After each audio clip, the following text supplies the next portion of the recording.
el Evangelio de la viuda de Naín, así se conoce a este Evangelio de San Lucas que hemos proclamado. Naín es una población que está en Galilea, cercana al monte Tabor. Cuando los peregrinos descienden del monte Tabor, pasan por ella.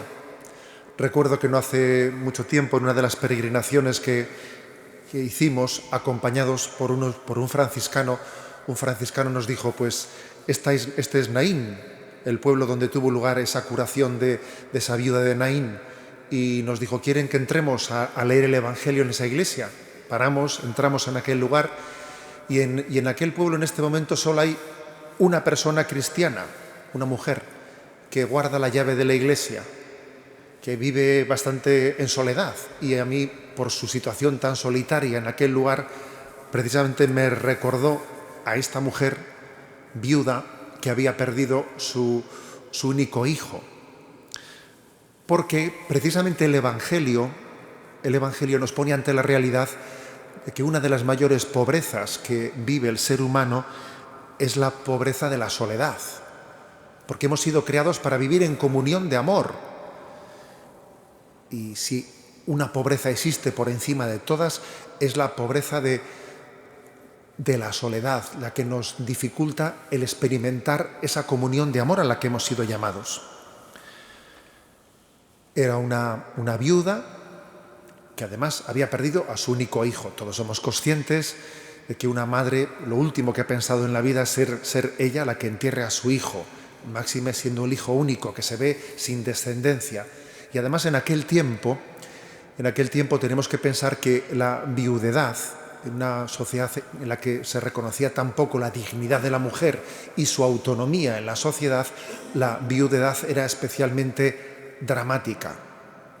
Con lo cual, esta imagen, la imagen de una mujer viuda en aquel contexto judío, que pierde su único hijo, es alguien que ha roto, se ha quedado sin vínculos, en soledad.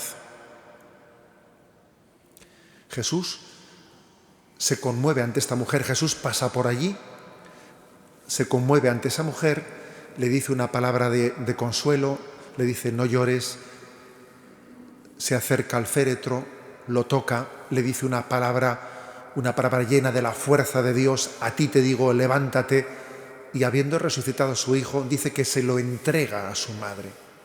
Jesús, pues, muestra en este Evangelio, el rostro de la ternura de Dios, que es verdaderamente sensible ante el drama del hombre, el drama de nuestra soledad. Hay una expresión en la Sagrada Escritura, que está en el Salmo 68, en el que define a Dios como Padre de huérfanos y protector de viudas.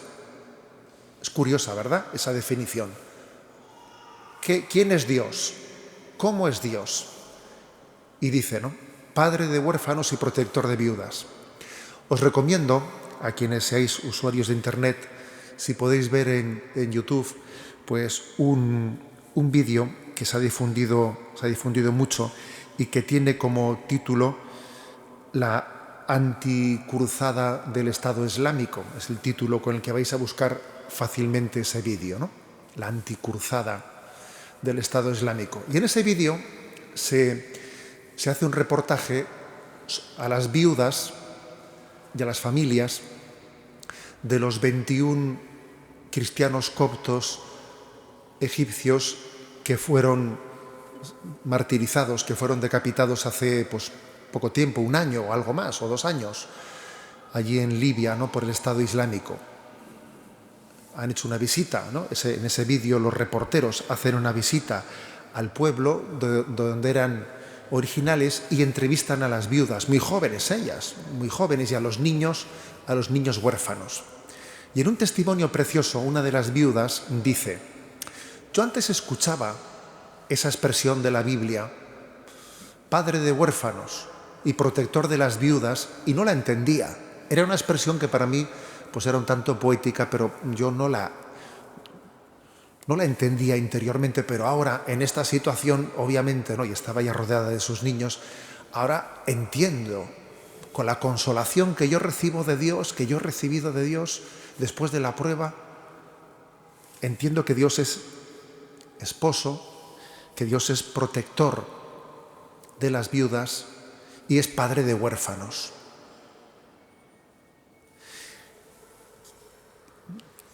Por lo tanto, quizás esta invitación que nos hace el Evangelio de hoy es la invitación a la importancia de que no solo tengamos una fe teórica, la fe en un Dios creador, no únicamente una fe que se reduzca a confesar una doctrina, sino una fe que tiene que ser existencial. Es decir, una fe que tenga la experiencia de cómo Dios llena también esos huecos de nuestra afectividad. Entender cómo Dios es capaz de dar respuesta a nuestro deseo de amor, a nuestro deseo de comunión, que en los momentos de soledad, los momentos de frustración, Dios es capaz de darles verdadera respuesta. No vale, por lo tanto, que un cristiano piense, ¿no?, que su fe es madura por el hecho de que sea capaz de invocar el conjunto de la doctrina cristiana, hasta que no tenga verdadera experiencia de cómo Dios te consuela, hasta que no tenga verdadera experiencia de la ternura de Dios, que es verdaderamente consolador. Esto es lo que quizás el Evangelio de hoy no especialmente quiere subrayar.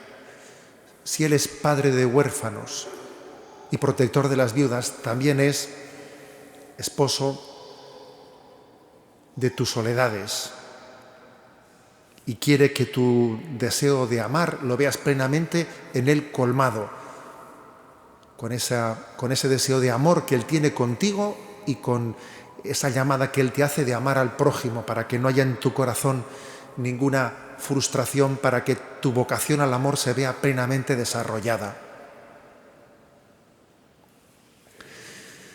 Hay otros pasajes de la Sagrada Escritura en la que dice: consolaos mutuamente con la consolación que habéis recibido de Dios.